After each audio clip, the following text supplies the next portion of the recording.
everyone, and welcome to week 7 of the Lifescaping Health Transformation Sessions. I hope you had a great week. So far, you recite your affirmations daily, you eat all 3 macronutrients at each meal and snack, you drink your amount of water, you add many different tastes in each meal, you pay attention to your bowel movements, and you go to bed with an empty stomach. Your body is your temple. Treat it like so. Over the last 2 weeks, I've been hinting at the idea of slowing down while you eat. I was talking specifically about chewing and tasting your foods. Now I'd like to take a look at the advantages of you slowing down but also relaxing while you eat. You'll notice there's a common theme in this, the slowing down part. That's because eating in a relaxed state is one of the more crucial steps to proper digestion. And in today's world, it's basically a forgotten practice. Most of us eat on the run, even when we're sitting at the table. The modern world has us rushing to eat our foods. Eating is considered a waste of time, so we do it while we're rushed and under stress. This whole idea of having you try to eat while in a relaxed state is probably one of the most challenging lifestyle changes that you'll face. Many people you would mention this to would dismiss the notion of relaxing while you eat as a waste of time. Ironically, you'll also find that a lot of those same people are chewing a couple of tons throughout the day. If your goal in this program is weight loss and long-term health, consider what I'm about to tell you. Take it to heart and figure out how you're going to make it happen for you.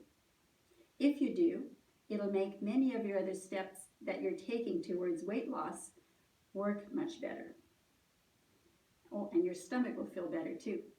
Let me tell you about a guy named Dave who works at a huge department store. He's a manager.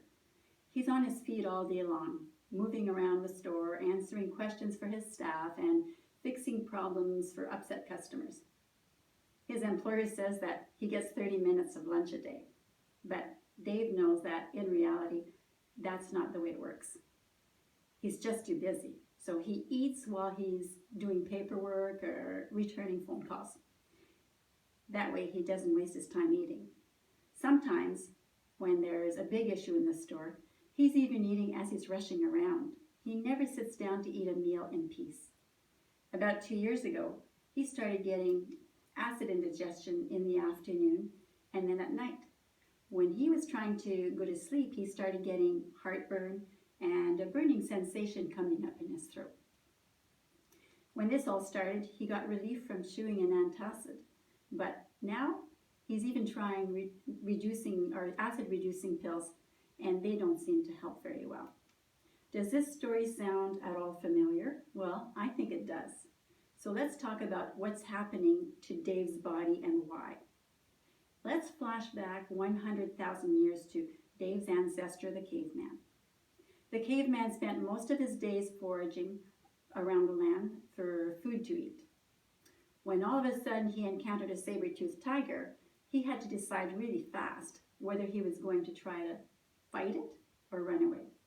This is what we now refer to as the fight or flight response.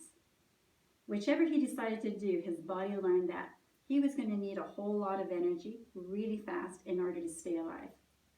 So his body learned to divert all its focus and energy to his legs, arms, and head. That way, he could think and act really quickly. So what exactly was the caveman's body doing to make sure he lived through the day?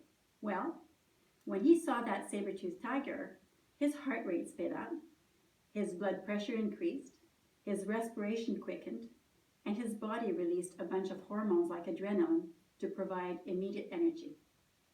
His blood flow was rerouted away from his midsection towards his head so that he could think quickly, and towards his arms and legs for the power necessary to fight or flee.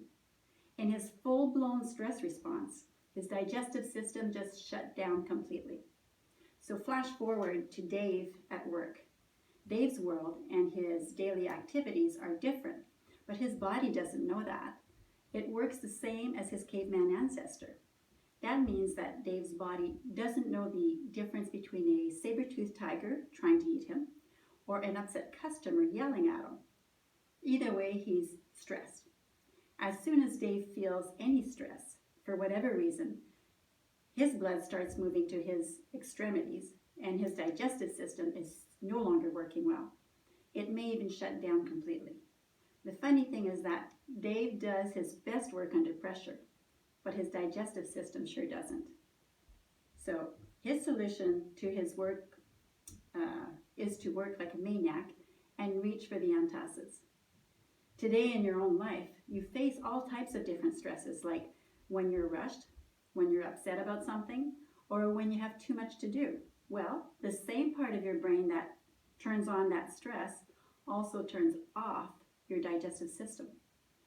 You can also look at it this way. The part of your brain that turns on your state of relaxation also turns on your full, healthy digestive power.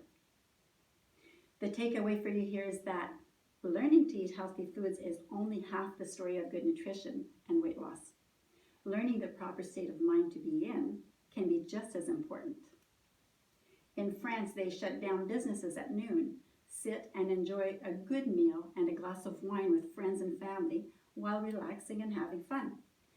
You can be sure that their digestive system is working at full capacity. We could learn something about this attitude towards life. Eating in a more relaxed state can help you lose weight. Another tidbit of information is that another stress hormone called cortisol is also associated with fat accumulation. Cortisol is the key hormone released into the body in significant quantities during chronic or long-term stress. It's cortisol that tends to fatten up the belly area. Remember that we've talked about insulin being a fat storage hormone. Well, now we also have to worry about cortisol. So to sum up, we want your body to slow down and be able to eat in a more relaxed state. This will make it easier for you to digest your food.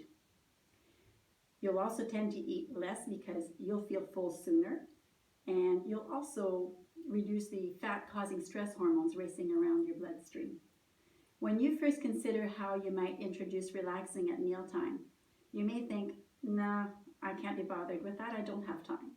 I strongly recommend you start in whatever way you can to introduce it. If that means simply turning off the TV and eating quietly, then just do that.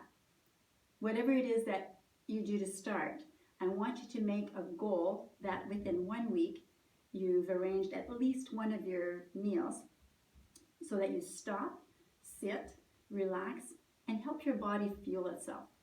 Choose the meal that would work best for you. Keep in mind that relaxing is a forgotten part of eating, and it will help you lose weight. Take care, have fun, choose to be happy, and I look forward to seeing you next week.